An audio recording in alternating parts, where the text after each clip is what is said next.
مقام بندگی یہ ہے کہ بندہ اللہ تعالیٰ کو یکا و تنہا خالق اور معبود تسلیم کرے اور یہ یقین رکھے کہ اس کائنات میں اسی کی مشیت اور اسی کا حکم جاری اور ساری، اور یہ یقین رکھے کہ تمام قسم کے اختیارات کا مالک صرف اور صرف اللہ جل شانہ ہے، اور بندہ خطا اور تقصیر کا پتلا ہے۔ اگرچہ اس سے کوئی غلطی نہ ہو، اس کے باوجود بھی یہ کہنا کہ میں عاجز بندہ ہوں، خطا کار ہوں، یہ اعلان بندگی ہے۔ حالانکہ تمام مسلمانوں کا عقیدہ ہے کہ تمام انبیاء اور رسول علیہ السلام معصوم ہوتے ہیں، یعنی گناہوں سے پاک رکھے جاتے ہیں۔ اگر نبی اور رسولوں کی زبان پر بھی ایسے کلمات جاری ہوں کہ ہم نے اپنے اوپر ظلم کیا، ہم نے غلطی کی، اس طرح کے الفاظ، تو وہ اظہار بندگی کے لیے اور تعلیم کے لیے ہوتے ہیں،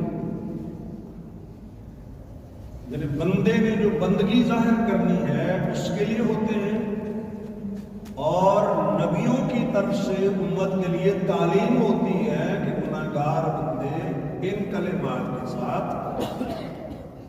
اپنی بندگی کا اظہار کریں۔ اور جب کوئی شخص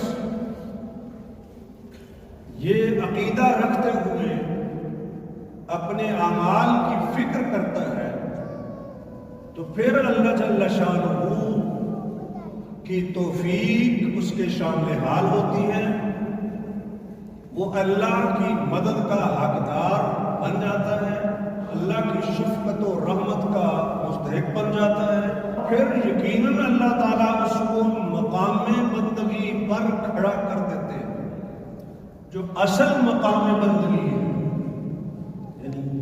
اس سوچ اور فکر کے ساتھ جو عبودیت ہے، مقام بندگی کہ ہم اللہ کے عبد ہیں، کلنا لک عبد، اور کوئی بڑے سے بڑا انسان بھی ہو تو اس کی بڑائی اور بڑا ہونا عبودیت میں ہے۔ اسی لیے تو نبی پاک کے سفر معراج کا ذکر کرتے ہوئے اللہ نے سبحان الذی اسری بعبدہ فرمایا، اور جب بلندیوں پر تھے تو فرمایا فاوحی الی عبدہ۔ یہ بڑا مقام ہے، مقام بندگی، اور اسی کی تربیت اور تعلیم نبی اسلام زندگی بھر کرتے رہے۔ آپ کی دعائیں، آپ کی التجائیں، آپ کے اعمال، آپ جو اللہ کی عبادت کرتے تھے، ان تمام کا پیغام یہی تھا کہ بندگی کی تعلیم دی جائے، بلکہ ٹریننگ دی جائے، پریکٹس کروائی جائے کہ بندہ اپنی بندگی کا اظہار معبود کے سامنے کیسے کرے۔ آدمی ہونے میں اور ابلیس ہونے میں یا شیطان ہونے میں بنیادی فرق یہ ہے، بندے سے یا آدمی سے اگر کوئی غلطی ہو، کوئی کوتاہی ہو تو وہ بندگی کی طرف آتا ہے، عاجزی اور انکساری کی طرف آتا ہے، وہ معذرت کی طرف آتا ہے، جبکہ ابلیس اور شیطان سے جب غلطی ہو تو دوسروں کو قصوروار ٹھہراتا ہے، اپنی غلطی نہیں مانتا۔ تو آدمیت میں اور شیطنت میں یہ بنیادی فرق ہے، اور یہ بات میں اپنی طرف سے نہیں کرتا۔ سب جانتے ہیں کہ حضرت آدم علیہ السلام سے بھول ہوئی تھی، جان بوجھ کے غلطی نہیں کی تھی انہوں نے۔ قرآن کہتے ہیں فَنَسِيَا، وہ بھول گئے، لَمْ نَجِدْ لَهُ عَزْمًا، ہم نے ان کا عزم یعنی ارادہ نہیں پایا، نافرمانی کرنے کا کوئی ارادہ نہیں تھا، بھول دیکھا تو اللہ تعالیٰ فرماتے ہیں کہ انہوں نے یہ بھول کر کیا، لیکن اس کے باوجود کلمات کیا ہے آدمیت کے، ربنا ظلمنا انفسنا، اے ہمارے رب ہم نے اپنے اوپر ظلم کر لیا ہے۔ اللہ نے تو یہ نہیں فرمایا کہ تم نے ظلم کیا اپنے اوپر، لیکن مقام بندگی یہ ہے، آدمیت یہ ہے کہ آدمی بندہ یہ کہے کہ میں قصوروار ہوں، تبھی تو مسکین بندہ ظاہر ہوگا نا، اس کے آگے تو عاجزی ہے نا۔ اِلَّمْ تَغْفِرْ لَنَا وَتَرْحَمْنَا، اگر آپ نے ہمیں معاف نہ کیا، ہم پر رحم نہ کیا، ہم ضرور نقصان اٹھانے والوں سے ہو جائیں گے۔ اور دوسری طرف کیا تھا، اللہ تعالیٰ نے جب کہا کہ سجدہ کرو، فرشتوں کے ساتھ جن ابلیس بھی شامل تھا، اس کو اللہ نے راندہ درگاہ بنا دیا، تو وہ کہتا ہے رب بما اغویتنی، اے میرے رب اس وجہ سے کہ تو نے مجھے گمراہ کیا، قصور اپنا ہے نسبت اللہ کی طرف، یہ شیطنت ہے، غلطی اپنی الزام دوسروں پر،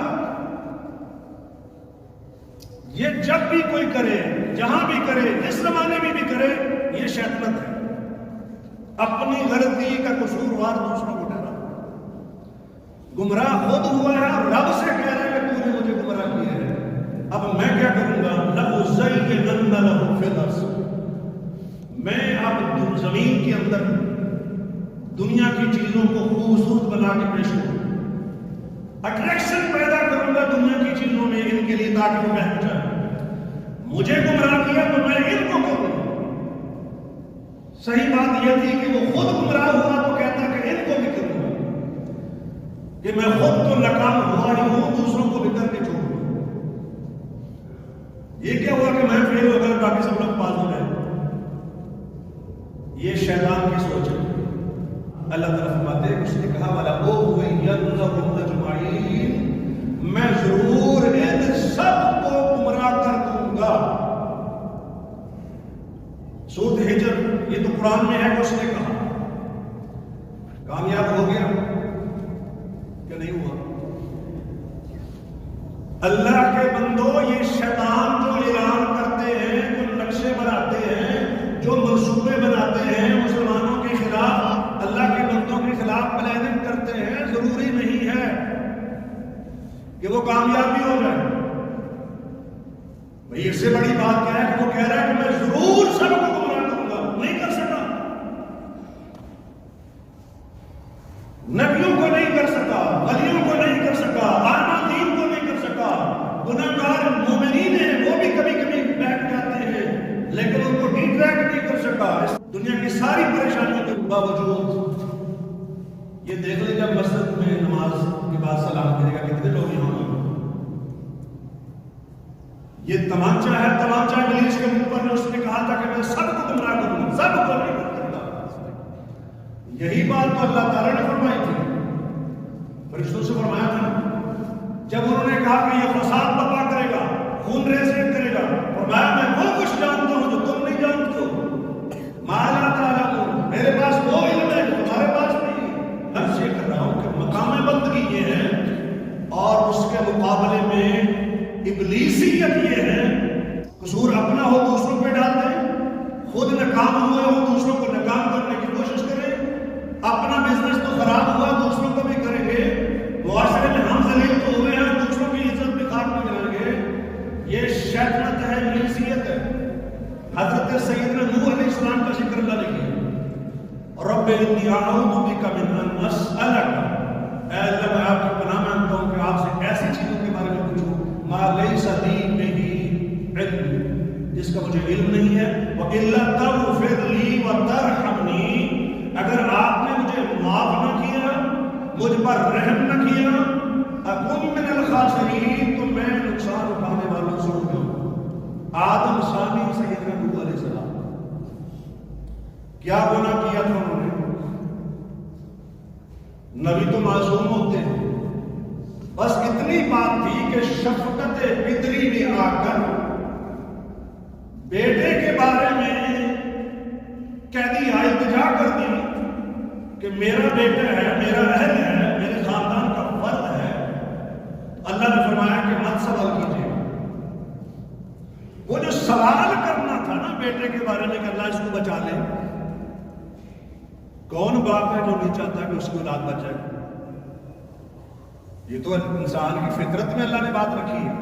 میرا کہنے کا مطلب یہ کہ وہ اتنا بڑا ایشو نہیں ہے، لیکن اللہ نے فرمایا کہ میں نے جو منع کیا تھا، اب یہ جو بات ہی کو روکا تھا تو پھر رکنا تھا۔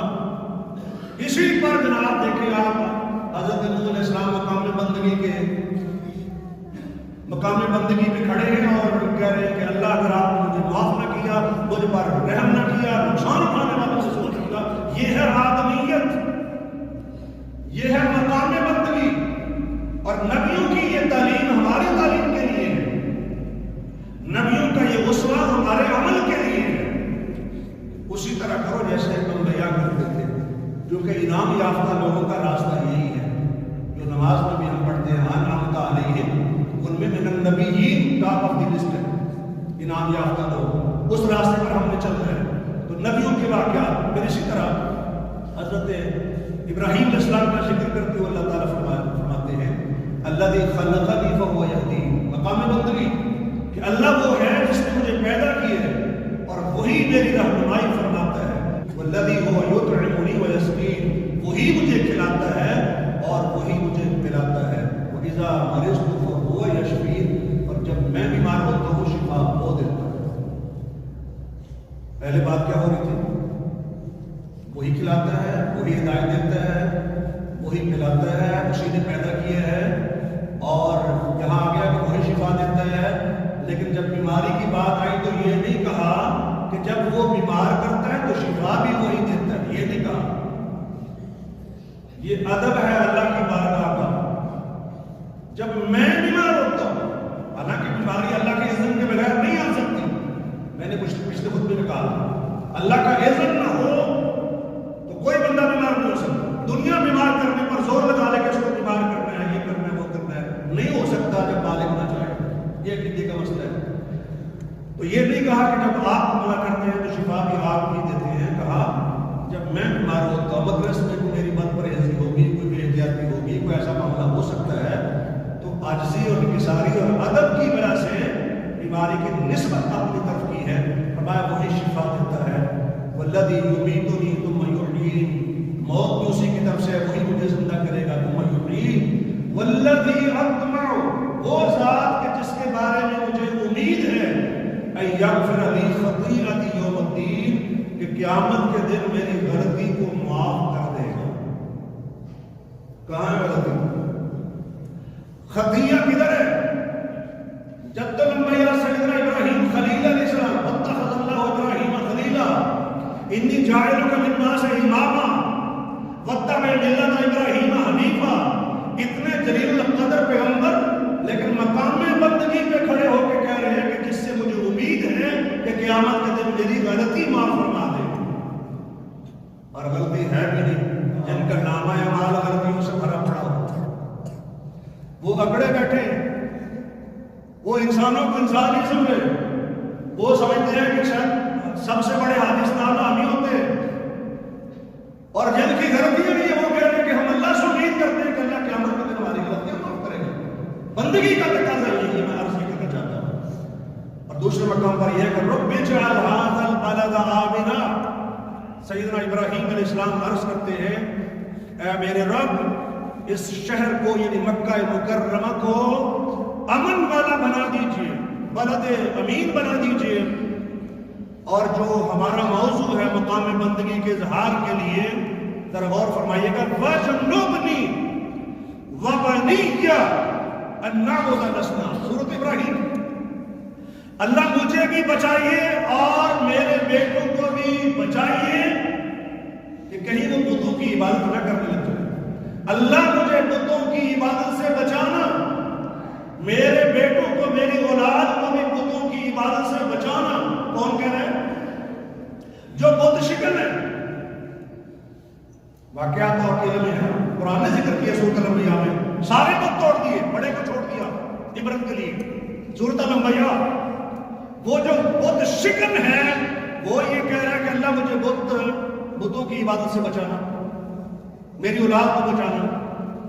اچھا جی کیا ڈر تھا؟ سوچنے والی بات ہے. باقی چیزیں تو آپ سنتے ہیں پڑھتے ہیں، لیکن خطیب نے جو بات آپ کو سمجھانی ہے وہ اس طرف میں مجھے دلانا چاہتا ہوں. کیوں کہہ رہے تھے؟ کیا انہیں خطرہ تھا کوئی؟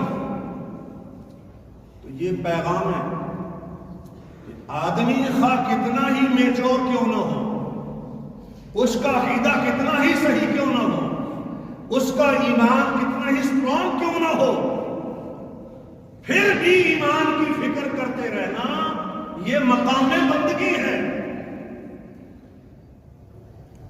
سنت انبیاء ہے. عبودیت کا اصل مقام یہی ہے.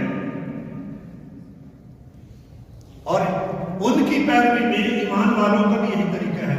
ربنا لا تزغ قلوبنا بعد إذ هديتنا، اے ہمارے رب اس کے بعد کہ آپ نے ہمیں ہدایت دے دی ہے ہمارے دلوں کو ٹیڑھا نہ کرنا. سورہ آل عمران. تو یہ فکر کرتے رہنا کہ ہم کہیں غلط راستے پر نہ چل پڑے، یہ نبیوں کی سنت ہے، اولیاء کرام کی سنت ہے. قرآن کی آیت کا ریفرنس میں نے دیا، ایمان والوں کا طریقہ ہے.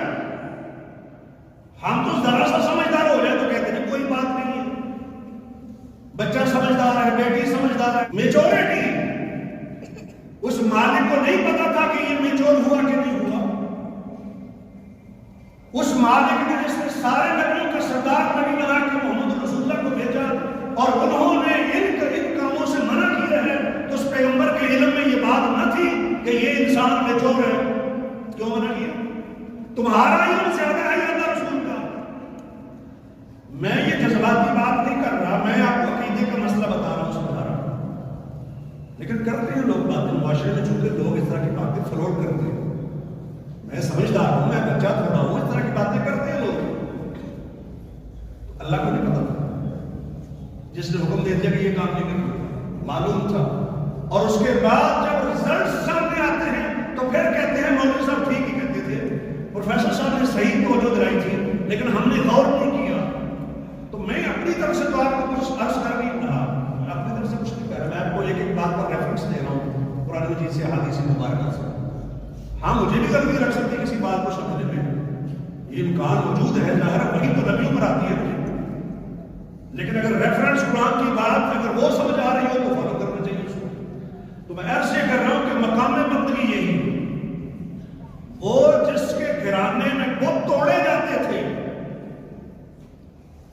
وہ اپنے والد سے بات کرتے ہوں، آباء و اجداد سے بات کرتے ہوں، اولاد کی فکر کرتے ہوں، اور خود بادشاہوں سے ٹکر لے کر بت توڑتے ہوں، وہ بھی فکر مند ہے کہ کہیں ہم بتوں کی پوجا نہ کرنے لگ جائیں. اللہ سے التجا کر رہے ہیں کیونکہ سارے اختیارات کا مالک وہی ہے. اور اسی بات کو ہمہ وقت ذہن میں رکھنا یہی مقام بندگی ہے. تو میں تمہید میں بات عرض کی طرح شروع میں بالکل مقام بندگی کیا ہے کہ تمام تر اختیارات کا مالک اللہ کو سمجھنا اور اپنے آپ کو عاجز سمجھنا، بے بس سمجھنا کہ اس کا اذن ہوگا تو ہاتھ ہل پائے گا، اس کا اذن ہوگا تو آنکھ دیکھنے کا کام کرے گی، اس کا اذن ہوگا تو دماغ کام کرے گا، اس کی توفیق ہوگی تو بندہ مسجد میں جائے گا، اس کی توفیق ہوگی تو بندہ سچ بولے گا. ورنہ اس کے اذن کے بغیر نہ تو بندہ نیکی کر سکتا ہے اور نہ برائی سے بچ سکتا ہے. اور یہی معنی ہے لا حول ولا قوت الا باللہ.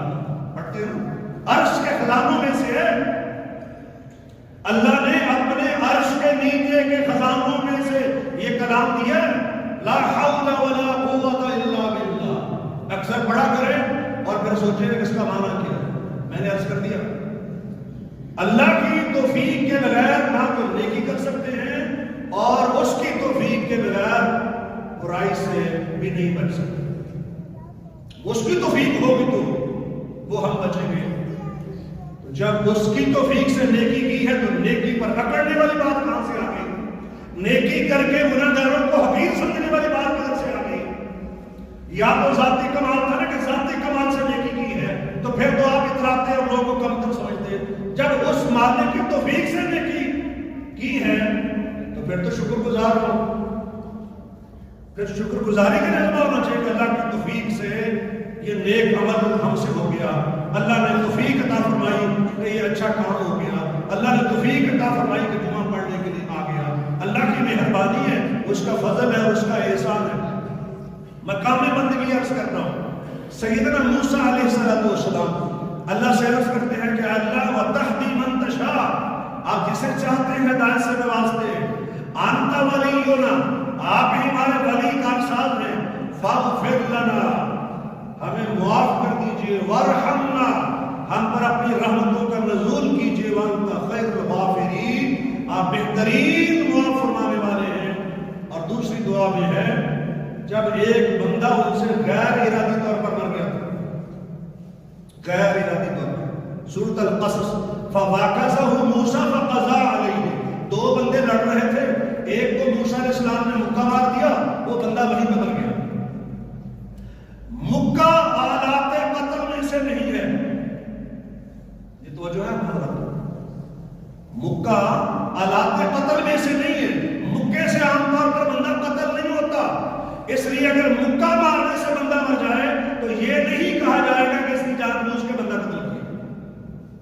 میں عظمت موسیٰ علیہ السلام ذکر کر رہا ہوں، مقام بندگی بتا رہا ہوں، ارادہ نہیں تھا، ارادہ صرف یہ کہ وہ زیادتی کر رہے ہیں، دشمن ہے، مخالف ہے، تو اس کو پیچھے ہٹانا مقصد ہے، لیکن اس کی آیو تھی اور نام ان کا لگ گیا، ان کے لیا، اس پر حضرت موسیٰ علیہ السلام کیا کہتے ہیں؟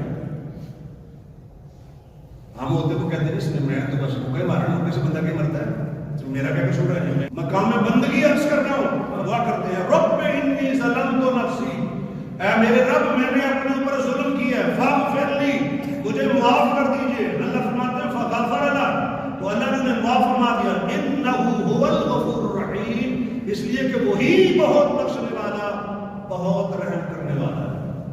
تو رجوع اسی کی طرف کیا جاتا ہے۔ حضرت یونس علیہ السلام کا بھی واقعہ ایسی ہوئی ہے، لا الہ الا انت سبحانک انی کنت من الظالمین، اے اللہ آپ کے سوا کوئی معبود نہیں ہے اور میں ہی قصور والوں میں سے ہوں۔ تو یہ مقام بندگی، بندہ کافر ہو جائے اگر کہے حضرت آدم علیہ السلام یا حضرت یونس علیہ السلام ظالم تھے، بندہ کافر ہو جائے اگر یہ فتویٰ دے کہ حضرت آدم علیہ السلام نے ظلمنا کہا تھا، موسیٰ علیہ السلام نے کہا تھا، یا حضرت یونس علیہ السلام نے کہا تھا لا الہ الا انت سبحانک انی کنت من الظالمین، اگر کہے کہ وہ ظالم تھے تو کافر ہو جائے۔ وہ مقام بندگی ہے، اس مالک کے سامنے اپنے آپ کو پر تقصیر کہنا، خطا کار کہنا، غلط کار کہنا، قصوروار ٹھہرانا، مجرم کہنا اپنے آپ کو اس مالک کے سامنے، یہ مقام بندگی ہے۔ اور یہی میں کہہ رہا ہوں کہ یہ سنت یمیہ ہے۔ وقت نہیں، آخری نبی کا ذکر کرتا ہوں، تھوڑا سا تفصیلات تو بہت ہے لیکن ایک بات میں صرف عرض کروں گا۔ نبی علیہ السلام سید الاستغفار پڑھا کرتے تھے، سید الاستغفار، وہ استغفار کے جس کے بارے میں خود نبی علیہ السلام فرماتے ہیں من قالها اذا اصبح موقنا، جو آدمی یقین کے ساتھ صبح کے وقت سید الاستغفار پڑھ لے، فمات من یومہ، اور اسی دن اس کی وفات ہو جائے، دخل الجنہ، تو وہ کنفرم جنتی ہے، یقینی طور پر جنت میں داخل ہو گیا، پاسٹ ٹینس داخلہ، وہ داخل ہو گیا، یعنی کنفرم طور پر جنت میں داخل ہوگا جو شخص اس سید الاستغفار پڑھنے کے بعد اس دن فوت ہو جائے۔ اور دن سے مراد طلوع آفتاب سے لے کر غروب آفتاب تک کا وقت ہے، اور غروب آفتاب کے ساتھ اسلامی کیلنڈر کے مطابق اسلامی نقطہ نظر سے اگلا دن شروع ہو جاتا ہے۔ ہماری ڈیٹ رات 12 بجے چینج ہوتی ہے لیکن رات شروع ہو چکی ہے، اس لیے حدیث کا دوسرا جملہ یہ ہے من قالها اذا امسى، جو شخص اس کو شام کے وقت پڑھے، شرط یہی ہے کہ وہ یقین کے ساتھ پڑھے، یہ ان کلمات پر اس کا یقین ہو اور اسی رات فوت ہو جائے، داخل الجنہ، وہ یقیناً جنت میں داخل ہوگا۔ بخاری میں بھی ہے، ترمذی میں بھی ہے، سنن نسائی میں بھی ہے، مسند احمد میں بھی ہے، اور حدیث کی دیگر کتابوں میں یہ سید الاستغفار موجود ہے، اور کلمات اس کے یہ ہیں۔ اور غور کیجئے مقام بندگی، اللہم انت ربی، اللہ آپ ہی میرے رب ہیں۔ میں ذرا احتراماً ترجمہ جمع کے الفاظ میں کر رہا ہوں۔ جب انسانوں کا احترام ہے تو اس بارگاہ کو تو سب سے زیادہ احترام ہونا چاہیے۔ اللہم انت ربی، اے اللہ آپ ہی میرے رب ہیں، لا الہ الا انت، آپ کے سوا کوئی معبود نہیں ہے، خلقتنی، آپ نے ہی مجھے پیدا کیا، وانا عبدک، اور میں آپ ہی کا بندہ ہوں، وانا علی عہدک ووعدک ما استطعت، اور میں آپ کے وعدے اور عہد پر قائم ہوں جتنا میرا بس چلتا ہے، مستطاعت، جتنی میری استطاعت ہے، ہمت ہے۔ اعوذ بک من شر ما صنعت، اے اللہ میں نے جو کچھ کیا ہے میں اس کے شر سے آپ کی پناہ مانگتا ہوں۔ جو میرے اعمال ہیں ان کے اعمال کے بعد جب نتائج غلط ہو جاتے ہیں ان کے شر سے میں پناہ مانگتا ہوں۔ ابوء لک بنعمتک علی، اے اللہ جتنے بھی انعامات آپ کے میرے اوپر ہیں میں ان سب کا اقرار کرتا ہوں۔ کمال جملہ یہ، اے اللہ میں آپ کی نعمتوں کا اقرار کرتا ہوں۔ آپ ہی کہہ رہے ہیں اے اللہ میں آپ کی نعمتوں کا اقرار کرتا ہوں، ابو اقراری ہوں، مانتا ہوں کہ آپ کے یہ میرے اوپر احسانات ہیں۔ وَأَبُوءُ بِذَنبِي فَاغْفِرْ لِي فَإِنَّهُ لَا يَغْفِرُ الذُّنُوبَ إِلَّا أَنْتَ، اور میں اپنے گناہوں کو بھی مانتا ہوں۔ وضاحت میں پہلے کر چکا ہوں، یہ تعلیم ہے اور مقام بندگی ہے، حالانکہ وہ گناہوں سے پاک ہے، لیکن بندگی کا تقاضا یہ ہے کہ یہ عاجزی ظاہر کرے آپ۔ فاغفر لی، اللہ مجھے معاف کر دیجئے، فإنہ لا یغفر الذنوب الا انت، اس لیے کہ آپ کے سوا کوئی بھی گناہوں کو معاف کرنے والا نہیں۔ اسلامی نقطہ نظر یہی ہے، قرآن میں بھی ہے سورۃ آل عمران میں، وَمَن يَغْفِرُ الذُّنُوبَ إِلَّا اللَّهُ، کون ہے جو اللہ کے سوا گناہوں کو معاف کرتا ہو؟ تو یہ سید الاستغفار ہے۔ آخر بات عرض کرتا ہوں، اجازت چاہتا ہوں۔ مثل المؤمن مثل الفرس فی عقیتہ، فرمایا مومن کی مثال ایسے ہے جیسے گھوڑا ہوتا ہے جو کھونٹے کے ساتھ بندھا ہوتا ہے۔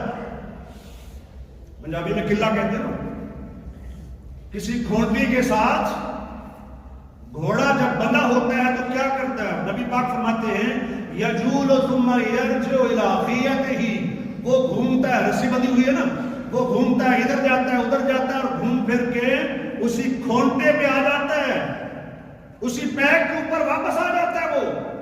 کذالک المؤمن، اسی طرح مومن ہے، یجول، گھومتا پھرتا ہے۔